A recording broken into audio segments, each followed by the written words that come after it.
ఇక గిది పిసిసి చీఫ్గా నేడు మహేష్ కుమార్ గౌడ్ ప్రమాణం. గాంధీ భవన్లో రేవంత్ నుంచి బాధ్యతల స్వీకరణ అనంతరం ఇందిరా భవన్ వద్ద బహిరంగ సభ. హాజరు కానున్న సీఎం, మంత్రులు, ఎమ్మెల్యేలు, ఎంపీలు, ఎమ్మెల్సీలు. రాష్ట్ర నలుమూలల నుంచి భారీగా తరలి రానున్న కాంగ్రెస్ కేడర్. ముస్తాబైన గాంధీ భవన్ ఏర్పాట్లను పరిశీలించిన మంత్రి పొన్నం ప్రభాకర్.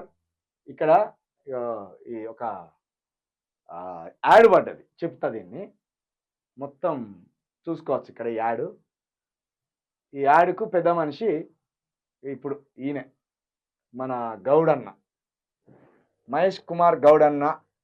మనమందరం ఏమనుకుంటున్నామంటే కాంగ్రెస్ పార్టీ ఇప్పుడు ఈయన గుప్పిట్లో ఉన్నది అనుకుంటాను. నేను చిన్న ఉదాహరణ చెప్తాను మీకు. ఒక పెద్ద షాపింగ్ మాల్ కట్టిండు ఒకడు. ఆ పెద్ద షాపింగ్ మాల్ ముందు కొన్ని షోకేస్ బొమ్మలు పెడతారు అందంగా తయారు చేసి. ఈ కస్టమర్ ఎవరైతే ఉంటాడో ఈ కస్టమరు ఆ రంగురంగులు మిరుమిట్లు గొలుపుతున్న ఆ వాతావరణం చూసి అద్భుతమైన డ్రెస్సులు దొరుకుతాయని ఈ షోకేజ్ బొమ్మలను ఆ తలుకు బెలుకును చూసి ఆ లోపలికి పోతాడు. పోయినాక కొన్ని వస్తువులో కొన్ని డ్రెస్సులో కొనుక్కుంటాడు. కొనుక్కొని బయటకు వచ్చేటప్పుడు ఏం చేస్తాడు?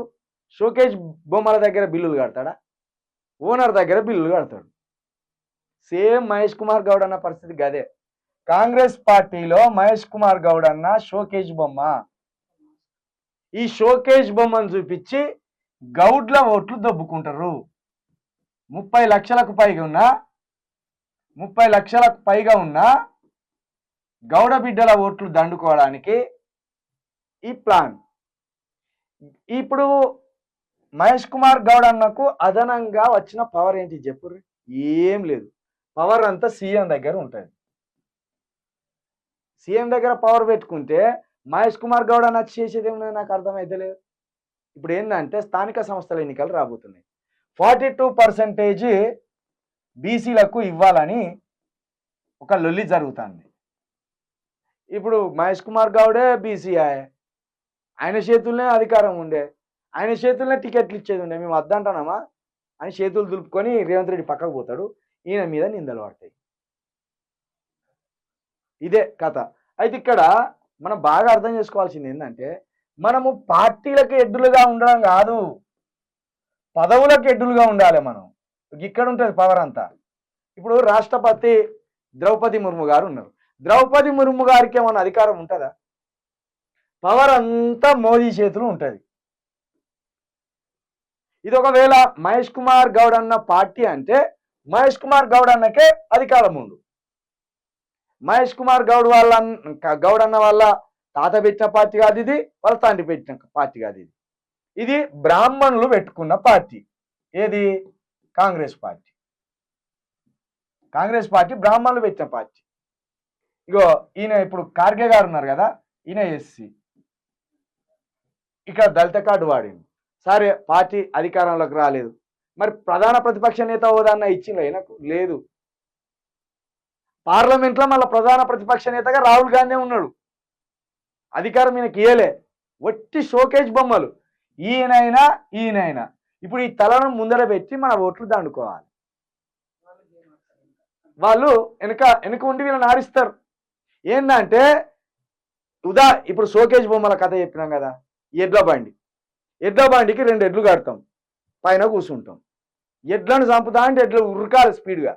సేమ్ ఇప్పుడు గివి 2 జోడెడ్లు. ఈ కట్టే లేకపోతే ఇంకోటి ఏదైనా కొట్టేది. రేవంత్ రెడ్డి చేతులు ఇక్కడ ఉంటుంది, రాహుల్ గాంధీ చేతులు అక్కడ ఉంటుంది. అంతే. ఇప్పుడు వీళ్ళని ఉరికేయాలి. పో మీ దళితులను మొత్తం ఏకం చేయిపో, మన కోట్లు కావాలి. ఓ గౌడలను మొత్తం ఏకం చేయిపో అంటే ఈయన ఉరకాలి. ఉరికే ఏమంటాడు? ఇప్పుడు మన గౌడ బిడ్డలకి ఏంటిది? ఓట్ల గురించి తెలియదు కానీ మన వాళ్ళకి ఎక్కువ ఏం తెలుసా అంటే, ఏం కావాలి మీకు అంటే ఎల్లవ తల్లి గుడి కావాలి సార్. ఎల్లవ తల్లి గుడి అయితే అయిపోతుంది. ఇన్ని సంవత్సరాలుగా ఎల్లవ తల్లి గుడి కట్టుకోలేకపోతాను. ఒక ఇల్లు అడగరు, ఒక స్కూలు అడగరు, ఒక హాస్పిటల్ అడగరు, ఎల్లవ తల్లి గుళ్ళు అడుగుతారు. అటు ముదిరాజుల దగ్గరికి పోతే ఏం కావాలి? పెద్దమ్మ తల్లి గుడి కావాలి సార్. ఇటు మాదిగోళ్ళ దగ్గర పోతే పోషావ తల్లి గుడి కావాలి సార్. మరి దీంతో ఏమవుతుందో మనకు అర్థం కాదు. ముఖ్యమంత్రి కావాలంటే బాబాసాహెబ్ అంబేద్కర్ గారు చెప్పిన పోరాటం చేయాలి, కాంచీరామ్ గారు చెప్పిన పోరాటం చేయాలి, మహాత్మా జ్యోతిరావు పూలే చెప్పిన పోరాటం చేయాలి, మన సర్దార్ సర్వాయి పాపాయి గౌడ్ సర్దార్ సర్వాయి పాపన్న గౌడ్ ఏదైతే ఢిల్లీని ఎదిరించి చల్ నీకు కప్పం గట్టను ఏం గట్టను ఏం చేసుకుంటావు చేసుకోపో. ఢిల్లీ రాజుల కప్పం గట్టను కొట్టిండు. ఎవర్రా నువ్వు? నేనే రాజుని ఇక్కడ, నాకంటూ ప్రైవేట్ సైన్యం ఉన్నది ఇక్కడ, నా రాజ్యంలో నీకు పన్ను కట్టాలా? ఎవడొచ్చిన ఇక్కడ చంపి పంపిస్తా అని చెప్పాను. 15,000 సైన్యాన్ని తయారు చేశాను. ఇక అలాంటి మన గౌడ కులస్తులు ఎప్పుడో 300-400 సంవత్సరాల క్రితమే మన గౌడులు రాజులు ఉన్నారు, మంత్రులు ఉన్నారు, వాళ్ళ చేతిలో రాజ్యమే ఉండే. అలాంటి మన గౌడన్నలు ఈరోజు బానిసలుగా ఇంకొకని పల్లకి మొత్తాను. ఎన్ని సంవత్సరాలు మొత్తారో మొయ్యరు. ఇక మన ఎస్సీలకు బీసీలకు ఎస్టీలకు జ్ఞానం రానన్ని రోజులు ఇగో ఇది ఇట్లనే జరుగుతాయి. ఇప్పుడు ఇవాళ చూస్తే మహేష్ కుమార్ గౌడ్ అన్న ఏదో కొత్తగా సాధించుకొచ్చిండు, ఇప్పుడు గౌడ్ల బతుకులని మారిపోతాయి అనుకుంటాం. ఏం మారిపో. నిన్న చదివినాం కదా ఎంతమంది రెడ్డిలు ఉన్నారో ఎన్నెన్ని శాఖల్లో. ఇక దాన్ని బట్టే ఎవరి చేతిలో అధికారం ఉన్నదని అర్థం కావాలి.